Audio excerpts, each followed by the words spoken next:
Hi, I'm Charlotte. Hi, I'm Michelle, and welcome to our World of Wonders. This is going to be our safety show.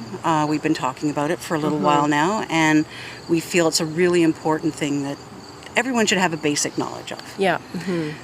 So, how are we going to start? We're going to basic bringing in the light? Bringing in the light and grounding, I think, is always very important. And we have done And smudging, a little of bit course, of that, yeah. and we're going to follow up with smudging and a few other things. Let's see. Should I have you describe? I've done how I do bringing the light in. Bringing Maybe. the light, okay. Well, Sure, I maybe come this way. actually combine it with grounding. Okay. I combine it with grounding. So first of all, I just imagine my feet on the ground, and I just imagine roots going down from my feet into the earth, and anchoring myself to the earth like a tree. And then if I want, I can also bring earth energy up into my body and bring it through all my chakras, which we'll talk about in another episode, chakras, but just bringing it up into your body and having that energy through your body.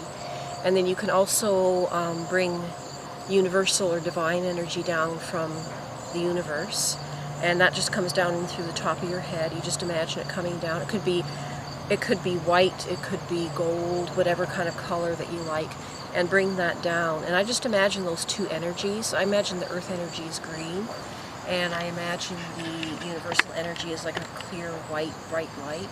And I just imagine those two energies intermingling in my body and just filling my whole body. So it's like you're connecting to the earth, it's like you're connecting to the universe or the divine.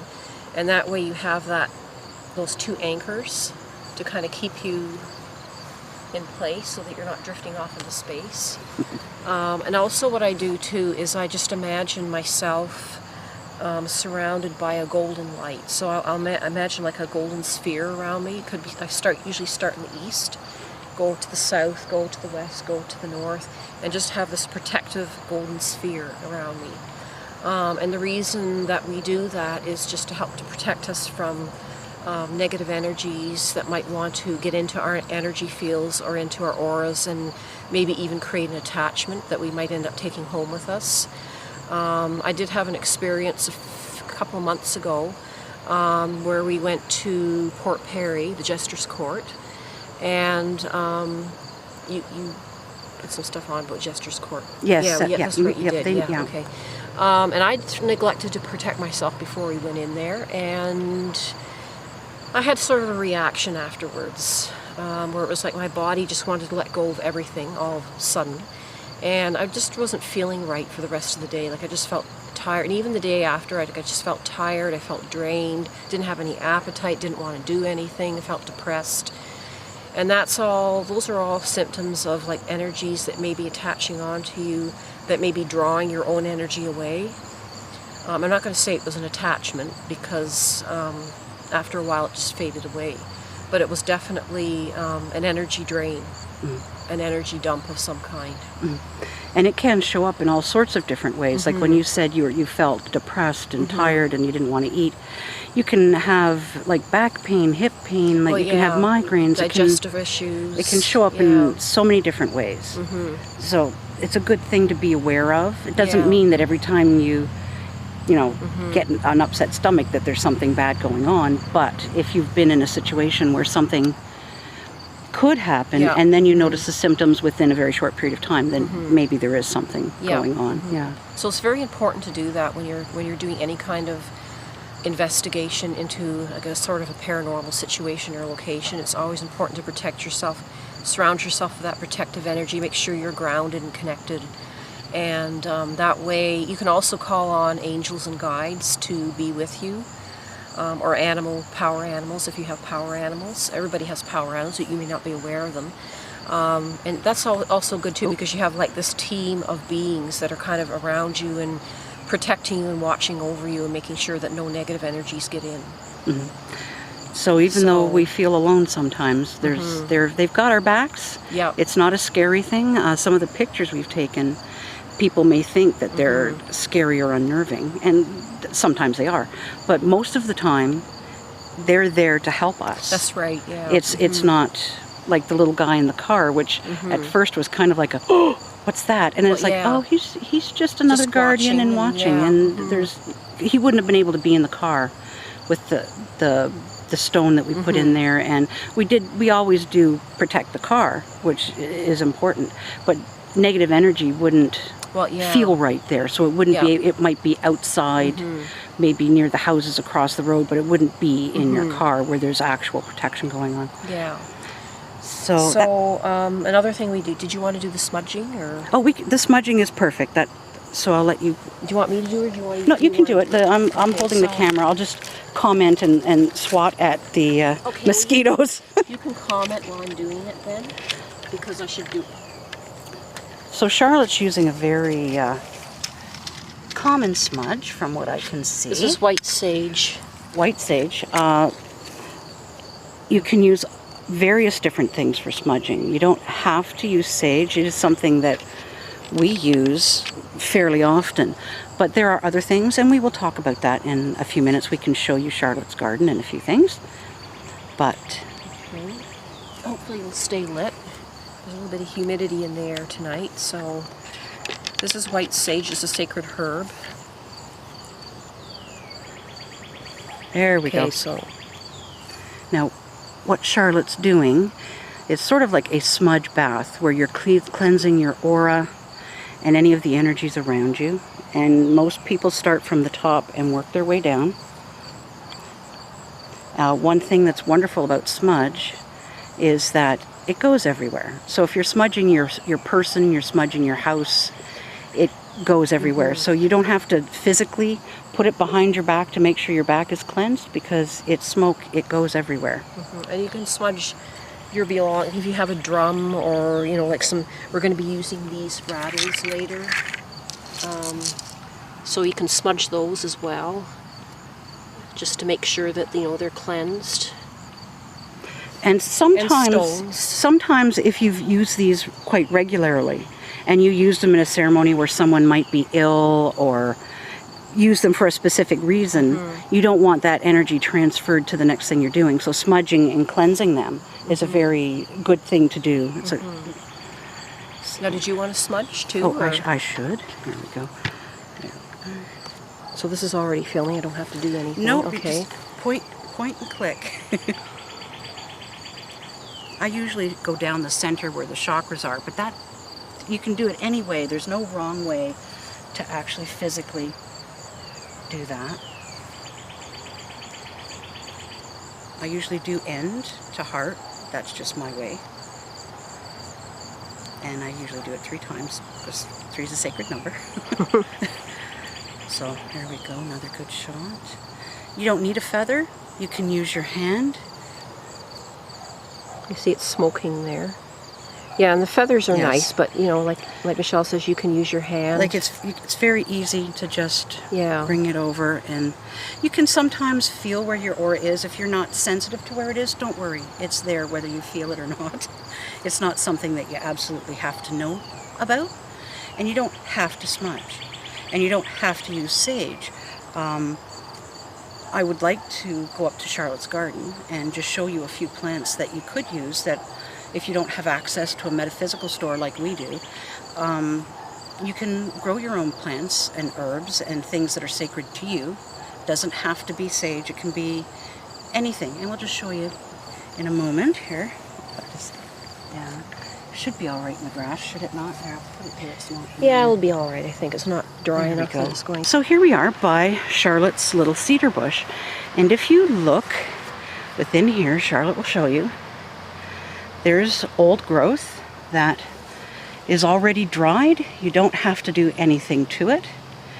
You could, like if you wanted, you could break it up into a dish, or you could even put it in a blender if you wanted a fine powder. But this tree has so many pieces of old growth that you don't have to damage the tree in any way, and yet you still have the cedar. Well, the cedar is like a bush like this, or a hedge. You're going to have to clip every year anyhow. Well, and when you clip it, you're going to have so many clippings that you don't know what to do with them all. So you can always save them and dry them and burn them, and it smells beautiful. And there's no trick to it. Like you could put it in a, you know, on a dish on the windowsill, or on, you've got a table back there. Like, there's many ways. You don't have to do any specific thing. And over here in her wonderful garden, oops, excuse me. Well, that looks lovely on camera. Oh, yeah. It's like, ooh. Well, yeah. Where is it? There it is. This is thyme. Okay, so there's Charlotte's thyme. No, this is chicory as well. I think you could probably use chicory. That's like a wild, I think they use it, the root for coffee. Yep, yeah. And it's not blooming at the moment because they usually bloom in the morning, but that's a chicory that I actually dug up. There's a little bit of a flower there. Yeah, I picked it up, I dug it out of my lawn before they cut the lawn. This is feverfew. I'm not sure about burning that.